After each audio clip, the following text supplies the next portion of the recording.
We're rolling.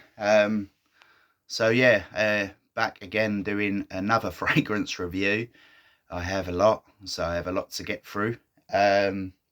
This one's a bit of a mixed bag, albeit I've barely got enough in the, without showing it off just yet, in the container to do a full review, but I've got enough to put some on my skin, and obviously having used it in the past and it's still being available, I just thought I'd put out a review anyway. Again, as I say, I started with it's a mixed bag. I'll go over the notes. First of all, it's Diesal Bad Intense. I believe it's an EDT. I've wrote it down as an EDT. No, EDP. So many years ago, I had a sample of this as an EDT. And again, at the time, my perception of smell and my taste was slightly different than it is nowadays. Hence why, as I say, it's a mixed bag, because years ago I used to really like this so much so I bought it as a present for my dad as well, and he liked it back then, but that was the EDT. So from memory, the EDT, I don't want to say it was completely different than the EDP, but I wouldn't really recommend this, and I just thought I'd go out with this because, again, when I do the smell review, I'll explain why. So let's go over the notes. Usually EDPs you can't really go wrong with, and ones that I bought in the past, obviously I smell them and I review them, and they tend to be at least a 7, 8, sometimes even a 9 out of 10. Where with this one, again, I think what the problem was that I had the EDT that I rated. I had a sample or two, or obviously a sample, but you can get at least 2 wearings out of it, and then obviously I ended up buying the EDP thinking, oh, that'll be stronger, costs more money. And again, I just thought I'd mention that because sometimes EDT and EDP formulas are completely different.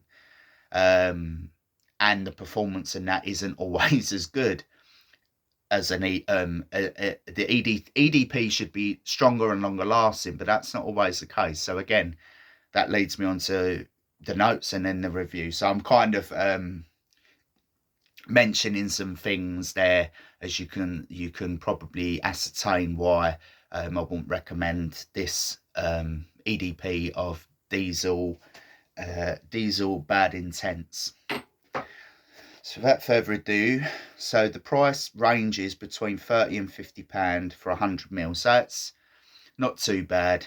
It's not great, but it's not too bad. Again, this is bloody hell. The sticker, so yeah, this is a 50 ml. That's why I thought mention it. So I'm going off of the 100 ml. I can't remember what I bought paid for this, because this was several years ago and there's very little left, but I thought I'd do a review anyway, just to kind of, just to put that out there, so to avoid people buying this one basically, or rather this version. It's been several years since I've used the EDT, but in from retrospective, I actually preferred the EDT than the EDP, which is very rare because it tends to be the opposite 99% of the time. But without further ado, we go over the notes.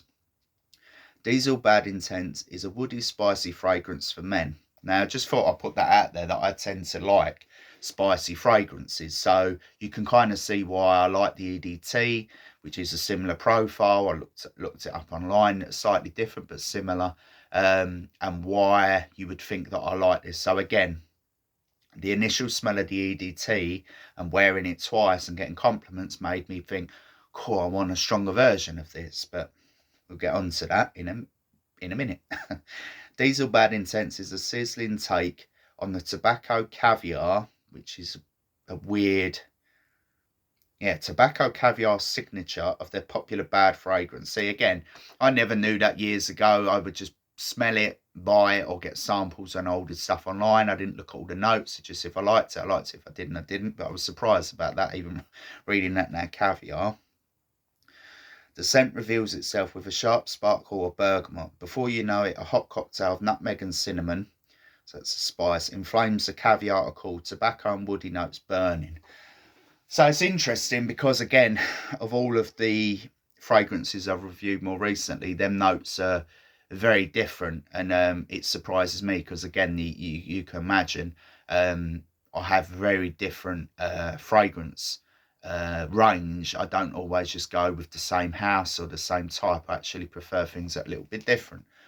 So what we're going to do, I'm going to do try and get some of this out. There is a little bit. I actually wore it several months ago, but again, very little comes out, if at all.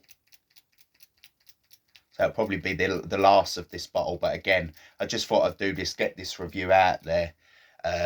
You're probably thinking, what crazy bastard, he's just done about 20 sprays. But it's literally just squirting the remnants of it. There's like nothing left now.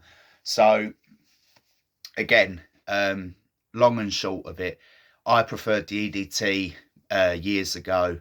EDP initially is stronger, but that's how they get you. The longevity on it is just pretty poor for an EDP. It's strange because, again, I think it's like my memory remembers back to when I've used it many years ago, because I've had this for several years, and it just used to feel it lasted longer. So again, that was, as far as I was aware, using EDT samples.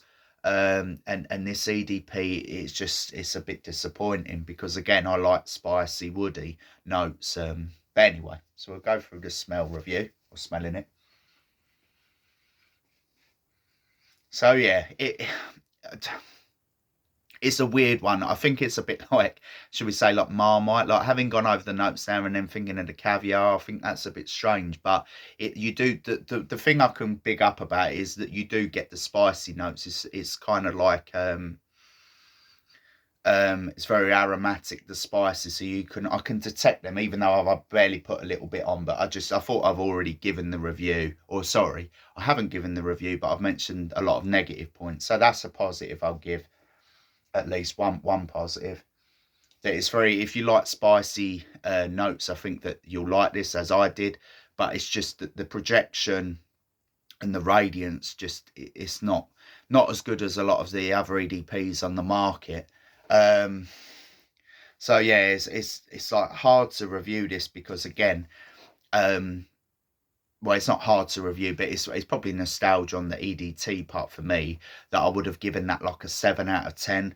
So the fact that this is more money and it's meant to be an EDP, I think, yeah, I'll have to change it. I was originally going to give it a 7, but I'm actually going to change it on the fly now. I'm going to give it a 6 out of 10. So even though it's wearable, and I think if you got the 50ml for say £20, or you saw it on offer for even less, maybe worth it. But I just think that there's so many better fragrances out there on the market, that in all honesty, it's okay. I just think that there's better fragrances. And again, I don't like to say it's very synthetic, but there's notes, or how I'm detecting it now, it almost becomes like jarring. Like, I think people describe it online as metallic, I'm not sure, or like sharpness basically. And it just, yeah, like it's already like there's something in it that I don't like. There's something in it that, like, that's why I was even rubbing my nose in when I'm getting in there. It's just, there's something in one of the ingredients. It could even be the caviar, I don't know. Not rich and posh enough to have experienced caviar, but yeah, it's just, it's disappointing. I'm being generous, probably giving it the 6 out of 10, because again, there are notes in it that I really like, but then there's that one note that kind of ruins it for me. I'm still rubbing my nose now, and it's just not, it's not recommended personally. I'll say, yeah, I'll still give it a 6 out of 10 because I like some of the notes in it, and it will last several hours. But it's just, in terms of the radiance and the fact that it's an EDP, yeah, I think it's fairly average. Let's just say pure average. I give it the 6 because obviously it does last several hours, and it does have some nice notes in it, but then it's ruined by the fact that there's a note in it that I personally don't like. It's very jarring, and it kind of is even irritating my nose now. So yeah, so I'll end this there before I rip my nose off. But yeah, so 6 out of 10, Diesal Bad Intense EDP. Yeah, just synthetic, and there's something in it that's very jarring. Yeah, I think that there's even Diesel the Bad or Diesel Bad Boy or something like that. There's another one that's more well received and better reviewed out there, so I would probably recommend that over this. Personally, as I say, you only recommend this if you can get it really cheap. Otherwise, I personally wouldn't bother.